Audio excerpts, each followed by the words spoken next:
Penuntut umum menuntut musisi Faris Roesta Moenaf alias Faris RM dengan pidana 6 tahun penjara dalam kasus dugaan penyalahgunaan narkotika. Tuntutan itu dibacakan dalam sidang di Pengadilan Negeri Jakarta Selatan pada Senin, 4 Agustus 2025 setelah sebelumnya 2 kali ditunda. Jaksa menyatakan bahwa Faris RM terbukti secara sah dan meyakinkan melanggar pasal 127 ayat 1 Undang-Undang Nomor 35 Tahun 2009 tentang narkotika.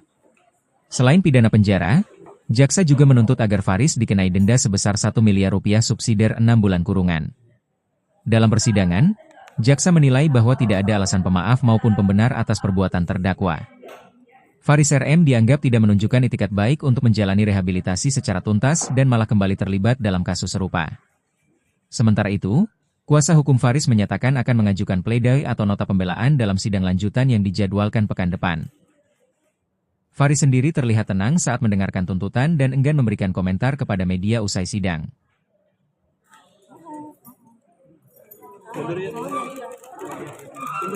Ya. Bang Faris, gimana Bang? Bang, dulu. Bang Faris, menanggapi tuntutannya seperti apa Bang Faris? Bang Faris,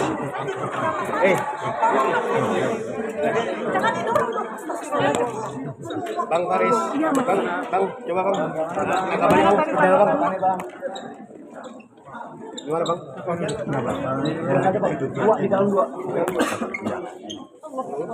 Gimana tanggapannya Mbak? Tuntutan jaksa itu pembacaan.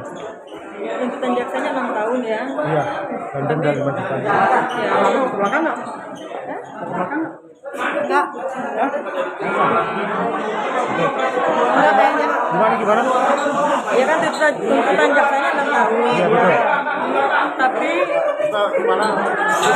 seperti yang Mas Faris sering bilang bahwa dia menyerahkan semuanya terhadap jaksa dan hakim.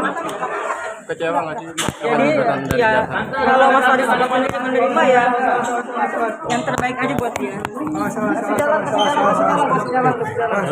Perasaannya gimana? Yang ngomong perasaan aja 6 tahun tuh. Ya 6 tahun dengan denda 800 juta ya. Layak gak sih? Menurut Mbak, hukuman panjang itu 8 tahun, denda lagi. Saya kan bukan orang penegak hukum ya, tapi kalau misalnya dari pasalnya itu kan minimal 5 tahun. Setelah sidang digelar, kuasa hukum Faris RM, Deoli Payumara, menyatakan bahwa dirinya tetap akan memberikan pembelaan sebagai kuasa hukum. Menurut Deolipa, berdasarkan fakta-fakta yang terungkap di persidangan, kliennya, Faris, seharusnya hanya dijerat dengan pasal sebagai pengguna, bukan pengedar.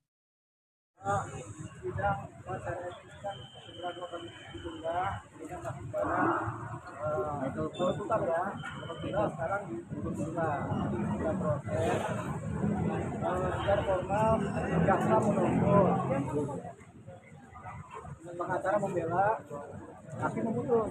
Ini kan prosesir jaksa menuntut. Nah, persoalannya adalah dakwaan ini kan dakwaan yang sebenarnya sebagai pengedar. Yaitu pasal 114, pasal 112, dan pasal 111. Itu pasal pengedar. Nah, Bang Sanem ini kan sebagai pengguna. Dia sebagai pengguna, tapi bisa ditutup pasal 114-nya mengenainya bebas. Yang pasal 112 dan 111. Nah, Bang Sanem ini tutup 6 tahun penjara. Nah, tapi dia adalah pengguna. Tapi tampaknya ditutup sebagai pengedar juga. Gitu. Jadi bisa kemudian akan melakukan pembelaan. Tapi yang paling penting kan fakta-fakta di persidangan sama-sama sudah kita ketahui bahwasanya orang SM adalah pengguna, bahkan dia cenderung adalah korban dari narkotika. Nah, kalau kemudian harapan kita kemudian ternyata hakim pun memutus dia bersalah dan dihukum, itu tentunya kan orang yang sudah jatuh, kemudian korban sudah jatuh bukan diselamatkan, tapi malah jatuh ketimpa tangga, ketimpa apalagi, ketimpa cat, ketimpa ember, apalagi ketimpa apalagi, sama ketimpa mungkin semen. Nah itu banyak timpanya. Jadi ini akhirnya kan kita nggak dalam posisi melakukan penyelamatan terhadap korban dari narkotika ini. Dia kan pengguna. Jadi ini kita bayangkan tuntutan seperti ini di mana dituntut 6 tahun karena tidak memperhatikan aspek-aspek seorang pengguna narkotika, di mana sebenarnya mereka adalah korban yang paling susah. Tapi kalau korban ini kemudian dihukum, tentu habis dia. Masa dia pulihnya tuh nggak ada lagi, sudah dituntut 6 tahun. Kalau diputus hukuman 6 tahun ya habis dia. Jadi kita tidak menyelamatkan seorang pengguna, malah kita menghancurkan. Ini yang kita sayangkan, seorang pengguna narkoba berat yang sudah kecanduan kemudian harus kemudian dihukum yang berat juga. Artinya kan kita tidak menyelamatkan jiwanya, tidak menyelamatkan fisiknya, tapi kita membiarkan dia belangsak. Kalau belangsak, belangsak itu di bawahnya terus, gitu ya.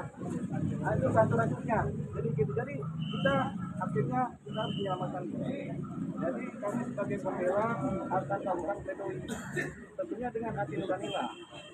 Apalagi pihak BNN, kepala BNN sudah menyatakan pengguna itu korban, jangan dihukum. Tapi ini kan masih tetap dituntut, ya kan?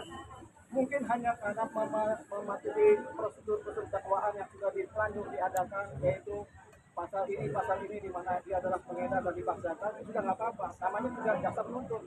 Jadi sebenarnya ada posisi jaksa bisa menuntut lepas juga atau menuntut rehabilitasi juga ada posisi, tapi tidak digunakan oleh jaksa. Tapi mereka tetap menuntut 6 tahun masa penjara. Ini yang kami kesalkan. Sebagai pembela, sebagai pengacara kami kesalkan ini, karena kami punya roh yang sama dengan kepala BNN dengan BNN, bahwasanya pengguna adalah korban. Pengguna adalah korban. Jangan kemudian dihancurkan kehidupannya dengan tanpa hukuman. Tidak ada efek jerah kalau pengguna, karena pengguna itu kecanduan, harus direhabilitasi, bukan dihukum. Dihukum itu nggak akan ada efek jerah, dia akan tetap kecanduan terus. Tapi kalau dia direhabilitasi, dia akan pulih dari kecanduan tadi dan dia bisa selamat. Ini yang tidak diperhitungkan. Makanya secara malam ini kita harap ada perubahan tentang konstelasi hukuman dan penuntutan terhadap pengguna narkotika. Jangan seperti ini. Nah, nggak apa-apa, ini diedarkan sudah, nanti kita netting dengan BNN. Karena apa yang kita ucapan BNN kita pakai sebagai bagian dari hal utama tadi yang kemudian sebagai pada misalkan orang pengguna adalah korban yang harus diselamatkan, bukan dihukum.